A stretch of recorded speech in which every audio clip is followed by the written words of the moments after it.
Hi guys, it's Kieran. Welcome back to another installment. We are now entering into the last segment of element 2, which is going to discuss how high performing service advisors sell additional work at reception or on the driveway. So let me move on to page 9 and see what we have in store today. Hope you're enjoying these so far. I hope they're useful.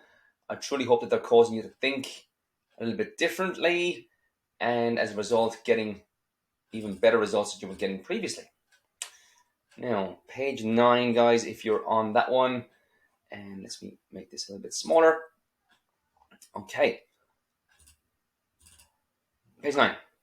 High performing service advisors sell additional work at reception or on the driveway. Selling. It had to appear in these elements, right? High performing service advisors love to sell. They are masters of their craft. Depending on how they are incentivized, they can be motivated by the carrot or the stick. They're always proactive in the way that they sell repairs and maintenance. They can multitask. For example, they can review the service history and previously declined work, all whilst building rapport and conversing with the customer. They inherently know that the car is a commodity, and they always connect with the customer first, as opposed to saying something like, do you want a wheel alignment today? Which is what I hear a lot. And they will story tell, they'll build value, and they may even assume a sale. Now remember, the customer leaves with the car that they brought in. Often, the only difference is that they will see that it is hopefully being washed. We sell the invisible in the service department, and if we don't have trust and connection formed initially, then we don't give the customer the peace of mind that they initially came in for. To be honest, I've sat in so many training courses through the years, and I am yet to experience anyone deliver a training session for service advisors that actually equips them with the language patterns that they need to sell, that they need to be able to sell the invisible. This is what I specialize in, and I'm happy to support you in increasing that skill set. If you struggle in this area, you are not alone. And what I've said here is that I have weekly service advisor tips that I post on LinkedIn that will help you in this area. Go and check them out.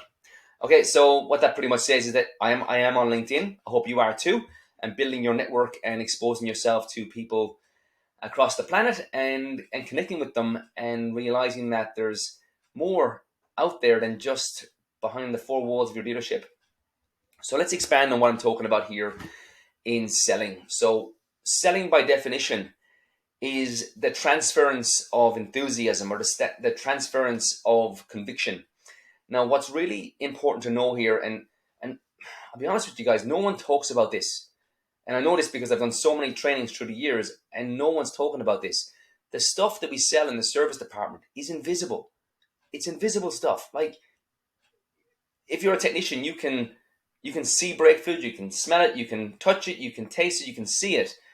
But for customers, they can't see brake fluid, they can't see coolant, they can't see oil, they can't see an oil filter, they can't see a pollen filter, they can't see a set of brake pads. In many ways, they can't even see the tires because the tire treads of what we replace are sitting underneath the vehicle. They can see the black rubber on the outside, and that hasn't changed, but the threads have.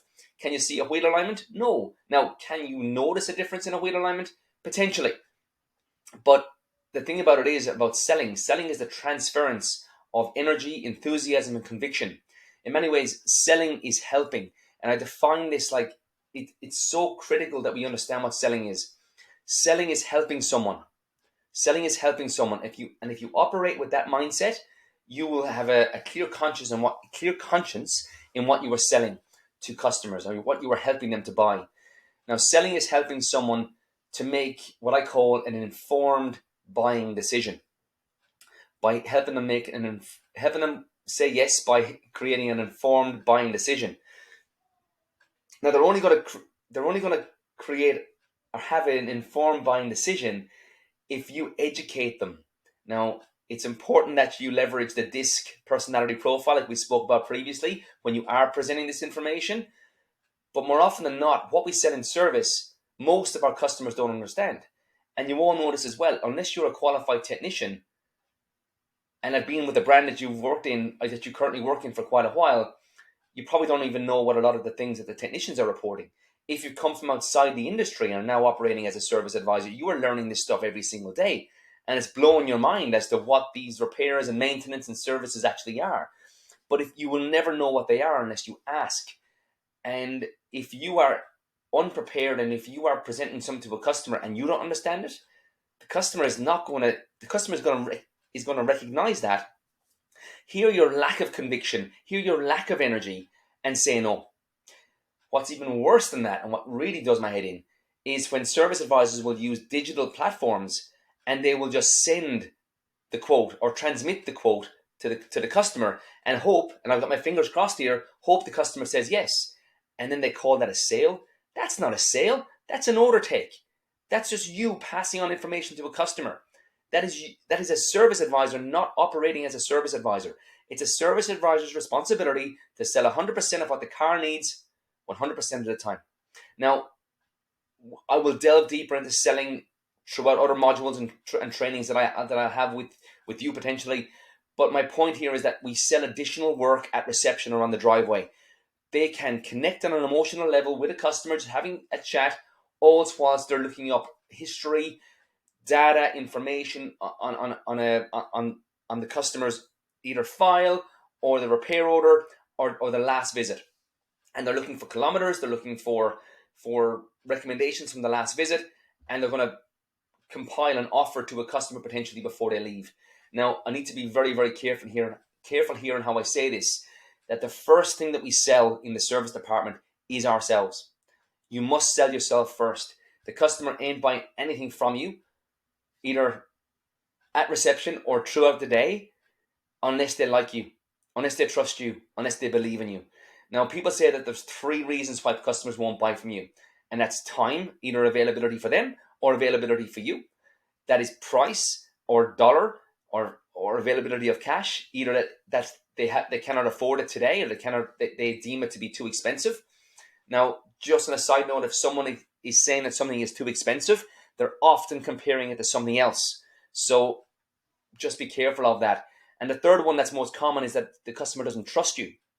Now, there's 2 kind of thoughts to this, is that they don't trust you because they don't like you, or they don't trust what you're saying because you've appeared in a way that's salesy, or it's backed with what I call commission breath. They can smell that commission breath in you. Do you want a wheel alignment today? And I'm letting off my commission breath here because a customer can recognize that. And finally, they won't buy unless they understand. They won't buy unless they understand. And the individual or the person or the role that is hired to translate or to transmit this education piece is the service advisor. It's kind of in the name, but it's important that you as a service advisor understand what you are presenting, so that when a customer does ask you for more information, that you have it. And the better you get at developing these messages, the less questions a customer will have to ask you for more information, because you will have dealt with so many objections or confusion from a customer perspective previously, that you will just put those potential objections into your presentation. It's called anticipating objections. So you put them into your presentations moving forward. Again, a confused mind doesn't buy. And if you confuse someone, they'll just go, you know what, this is too hard. Don't worry about it. My car is absolutely fine the way it is. Don't worry. Because when customers come in, and most customers who come to us, their cars are absolutely fine. And we're just servicing it. And servicing something is just keeping it or bringing it back to the way that it should be from factory. We don't offer enhancements at dealerships.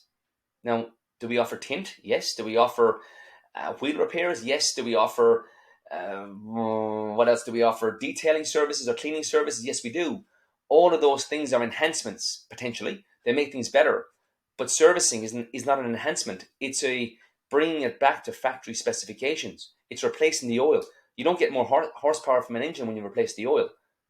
You bring it back to factory specifications. So again, service sales are not glamorous. They're not glamorous, but it's critical that we do not appear salesy. If we don't have trust and connection formed initially, then we don't give the customer the peace of mind that they came in for. Again, the reason why customers deflect from us in year 3, 4, 5, and 6 post-warranty is because they don't trust us anymore, and they've found someone who gives them either the same or more peace of mind in the aftermarket. And that's super, super risky to a dealership's business, future business. So consider it, guys. Sell yourself first. That's absolutely critical. And from there, present in an educational way, and then close the sale from there. Again, I've spoken about a few things here: storytelling, building value, and even assuming a sale. They're high level techniques. But if you're coming along going, yeah, do you want fries with that? Yeah, Coke for the drink. You're an order taker. If you are someone who's just sending an MPI or a VHC or a digital quotation and just sending it and no phone call, you are an order taker and you will be replaced.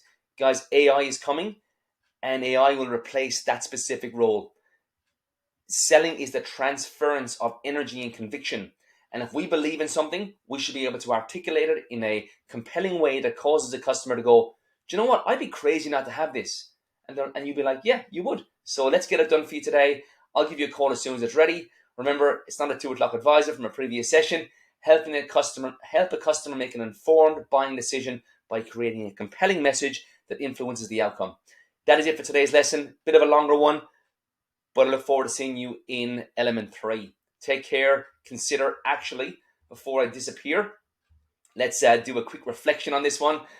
How do you rate your ability to sell additional work at reception or on the driveway? And for some of you, it could be a 0, it could be a 1, it could be a 2, because you're not. You're waiting for a technician to give you suggestions, to give you their recommendations or their professional opinions from an inspection. I don't mind that. But if the vehicle's been here before and it's got recommendations or it's got comments from the last visit that we're not presenting to a customer at reception, you're crazy. Now, I know in some markets, they'll do a vehicle walk around and you might present wipers or tires or for dents and scratches or for maybe some paintless tint corrections or paintless tint removals, even some detailing services. Again, these are all opportunities, but it's how we operate, whether it's I believe so much in this product that I'm creating compelling messages, or which grinds my gears altogether, is that we operate in a commission breath approach where it's there's something in it for me, as opposed to, hey, I've got a great idea, totally up to you, but whilst your car is with me today, what we could do for you is, etc., etc., etc. And again, what comes after that is the compelling message, gain agreement, close the sale, make some money, satisfy a customer. Team, that's it for today.